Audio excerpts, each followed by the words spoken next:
Assalamualaikum warahmatullahi wabarakatuh. Selamat datang di latihan soal TKA Biologi 2026, pembahasan soal part 5. Latihan soal yang pertama, berikut adalah grafik data banyaknya kasus penderita COVID-19 sejak Maret 2020 hingga Mei 2025. Selama pandemi, dilaksanakan pemberian vaksin kepada masyarakat. Vaksin primer diberikan mulai tanggal 13 Januari 2021 dan vaksin booster 1 diberikan mulai Januari 2022. Terjadi tren penurunan kasus COVID-19 setelah dilaksanakannya vaksinasi. Data ini menunjukkan pentingnya vaksinasi dalam menurunkan resiko terinfeksi virus corona. Perhatikan tabel berikut. Nah, berdasarkan data dan pengetahuanmu tentang sistem imun, manakah pernyataan berikut yang logis dan didukung data tersebut? Pilih semua jawaban yang benar. Jawaban benar lebih dari satu. Sebelum menjawab soal, mari kita analisis grafik terlebih dahulu. Yang pertama, ada beberapa gelombang atau wave kasus. Puncak kecil sekitar Januari 2021, puncak besar sekitar Juni 2021, kurang lebih 57.000. Puncak sangat besar sekitar awal 2022, kurang lebih 65.000. Setelah Januari 2022 sempat terjadi lonjakan besar dulu, baru kemudian tren menurun secara bertahap dengan gelombang yang makin mengecil. Nah, sekarang mari kita tentukan opsi mana yang benar dan opsi mana yang salah. Yang pertama, opsi A, penurunan jumlah kasus setelah Januari 2022 menunjukkan bahwa booster memiliki dampak besar terhadap kekebalan seseorang. Apakah benar atau salah? Opsi A benar karena dapat dilihat pada gelombang-gelombang kasus berikutnya sekitar pertengahan hingga akhir tahun 2022, tahun 2023, dan 2024 menjadi jauh lebih kecil dibandingkan gelombang Delta maupun Omicron.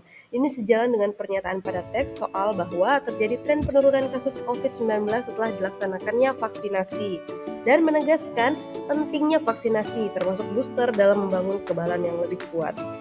Selanjutnya, opsi B, jika vaksin booster tidak diberikan, kemungkinan jumlah kasus tetap menurun karena vaksin primer sudah cukup efektif. Apakah benar atau salah? Opsi B salah. Data menunjukkan bahwa setelah vaksin primer saja, itu sekitar periode Januari 2021 hingga akhir 2021 sebelum booster, justru terjadi gelombang Delta yang sangat besar, yaitu sekitar 57.000 kasus per hari, dan disusul dengan gelombang yang lebih besar lagi sekitar 65.000 kasus per hari.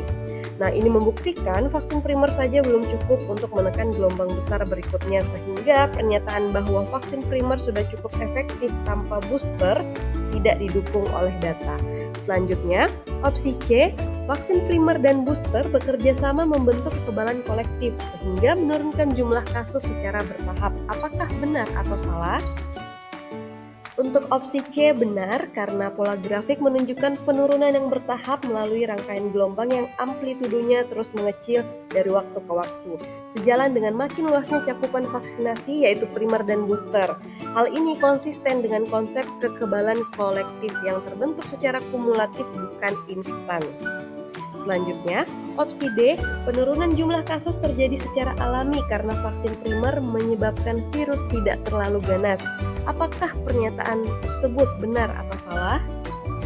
Opsi D salah, ini kesalahan konsep biologis. Vaksin bekerja dengan melatih sistem imun individu yang divaksin, bukan mengubah sifat atau virulensi virus itu sendiri. Perubahan keganasan virus seperti varian Omicron yang cenderung lebih ringan terjadi akibat mutasi atau evolusi alami virus, bukan disebabkan oleh vaksin primer. Selanjutnya, opsi E, vaksin booster sudah efektif menurunkan jumlah kasus namun perlu vaksin booster lanjutan untuk imunitas. Jadi opsi E benar karena grafik menunjukkan booster mulai Januari 2022 berkorelasi dengan gelombang-gelombang kasus yang semakin kecil, menandakan efektivitasnya. Namun, grafik juga memperlihatkan masih muncul gelombang-gelombang kecil berulang setelah 2022 yang mengindikasikan kekebalan dari booster dapat menurun seiring waktu. Sehingga logis untuk menyimpulkan perlunya booster lanjutan demi imunitas jangka panjang. Selanjutnya, latihan soal yang kedua. Seorang perempuan mengalami gangguan kehamilan yang cukup serius.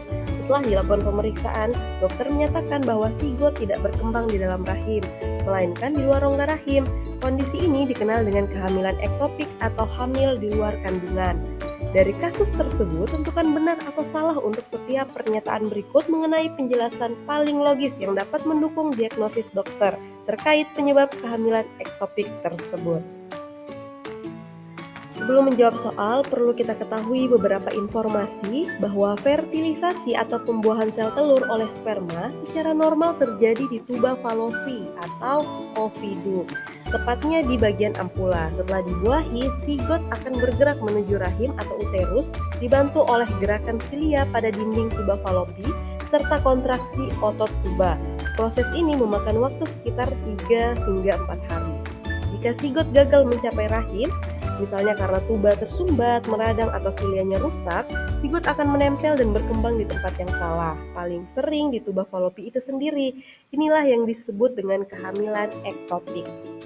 Baiklah, sekarang kita akan menentukan pernyataan opsi A, B, dan C apakah benar atau salah.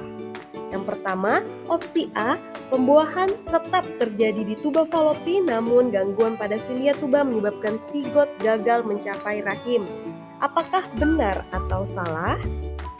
Pernyataan A benar karena fertilisasi memang secara normal terjadi di tuba Fallopi. Namun, jika silia atau rambut pada dinding tuba mengalami kerusakan, misalnya akibat infeksi atau peradangan seperti PID atau pelvic inflammatory disease, maka zigot tidak dapat didorong secara efektif menuju rahim. Akibatnya, zigot tetap tertahan dan berimplantasi di tuba Fallopi. Ini adalah salah satu penyebab paling umum dari kehamilan ektopik.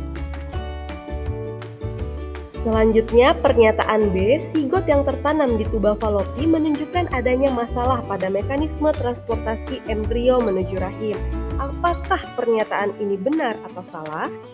Jadi pernyataan B juga benar karena jika zigot atau embrio ditemukan tertanam di tuba Fallopi, maka secara otomatis ini mengindikasikan adanya gangguan pada mekanisme transportasi embrio, baik karena kerusakan silia, penyempitan atau perlengketan tuba maupun gangguan kontraksi otot tuba yang seharusnya membawa zigot ke rahim dalam beberapa hari setelah pembuahan. Selanjutnya, pernyataan C, sel telur dan sel sperma bertemu di vagina sehingga zigot tidak dapat menuju rahim dan berkembang di vagina. Apakah pernyataan ini benar atau salah? Untuk pernyataan C salah karena secara anatomis dan fisiologis, pertemuan sel telur dan sperma atau fertilisasi tidak terjadi di vagina, melainkan di tuba Fallopi. Selain itu, kehamilan ektopik yang paling umum terjadi bukan di vagina, melainkan di tuba Fallopi. Sehingga skenario zigot berkembang di vagina tidak sesuai dengan kondisi kehamilan ektopik pada umumnya. Selanjutnya, latihan soal yang ketiga.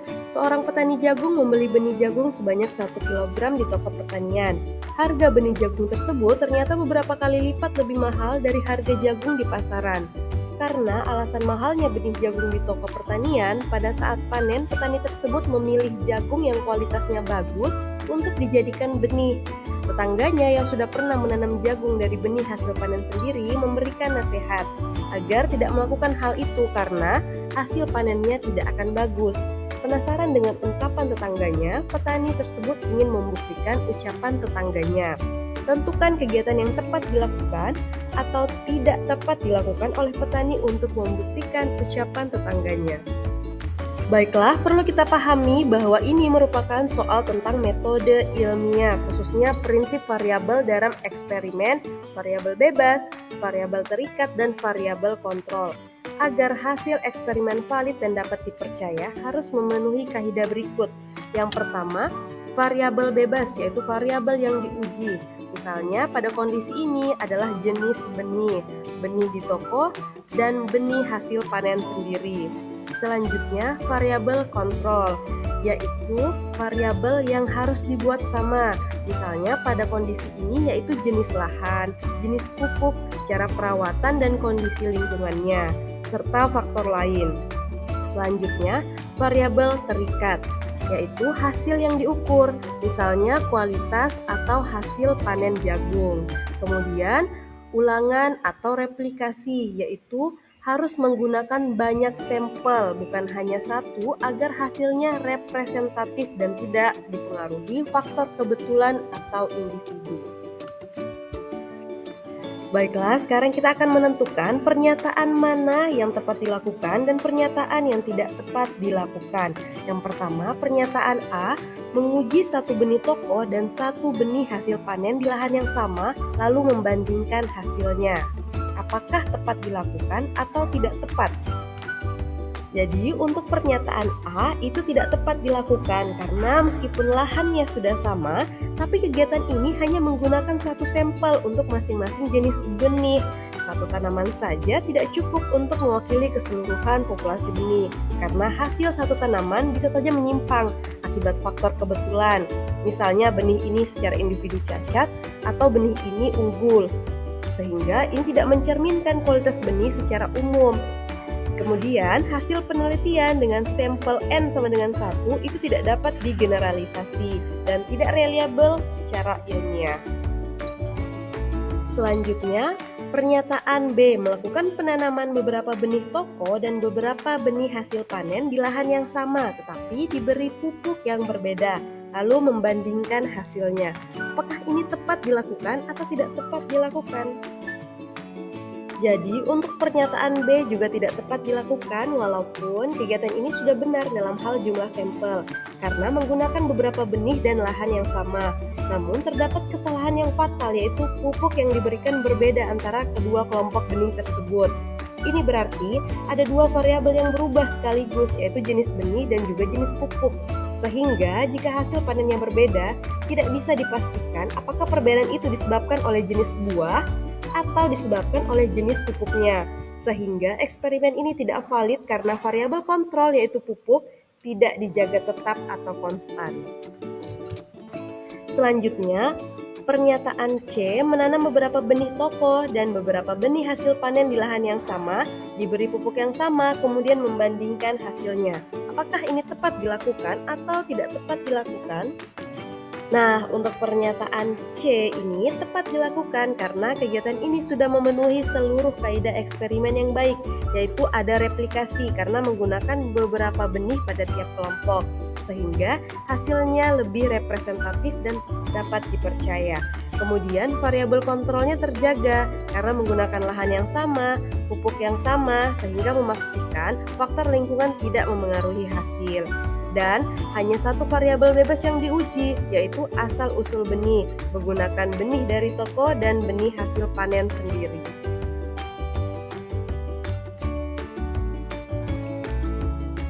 Baiklah, sampai di sini pembahasan latihan soal TKA Biologi. Sampai ketemu di part berikutnya. Terima kasih.